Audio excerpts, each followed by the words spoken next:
Busy हो, लेकिन अगर तुम्हें कोई थोड़ी सी फुर्सत मिल जाए तो अपनी माँ को देख ले छोटी आंखें।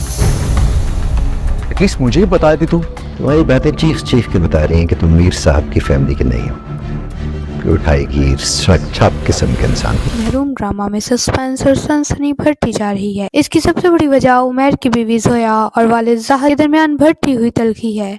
तो अब बहुत जल्द बहुत सी हकीकतों से पर्दा उठने वाला है, क्योंकि ड्रामा में जो करैक्टर भी हमें डबल चेहरा के साथ नजर आ रहे हैं उनकी असलियत ज़ाहिर होने वाली है। मिस्टर ज़ाहिर तो बहुत मुहज़्ज़ब नजर आते हैं। उसने सबसे पहले तो नसरीन के वालिद से धोखाधही की और फिर धोखाधही से काम लेते हुए नसरीन को अपने जाल में फंसाया और फिर इससे शादी कर ली और सारी जिंदगी उस पर जुल्म सितम ढाता रहा और उसकी जिंदगी अजाब बना दी, ऐसी कि वो अब नहीं चाहती कि कोई ऐसी जिंदगी गुजारे। के अलावा उसने अपने बेटे को भी ना बख्शा और नवीन को भी वजह से अपनी जान से हाथ धोना पड़ा। अब जब ये सच्चाइयां खुलकर उमैर के सामने आएंगी तो उस पर क्या गुजरेगी। और उमैर अपनी बीवी से बहुत खुश है क्योंकि उनके यहाँ एक नए मेहमान के आने की तवक्का है, लेकिन खदशा है कि ज़ाहिद कोई ना कोई चाल चल कर उमैर की इस ख्वाहिश को पूरा नहीं होने देगा, ताकि ऐसा ना हो कि नए वारिस को पाकर ज़ाहिद को अपनी अरबों की जायदाद से हाथ धोना पड़े। इस वजह से हमें ज़ाहिद बहुत परेशान नजर आ रहा है और वो जोया से चिढ़ कर बात कर और उसकी ख्वाहिश है कि जोया किसी न किसी तरीके से उमैर की जिंदगी से निकल जाए।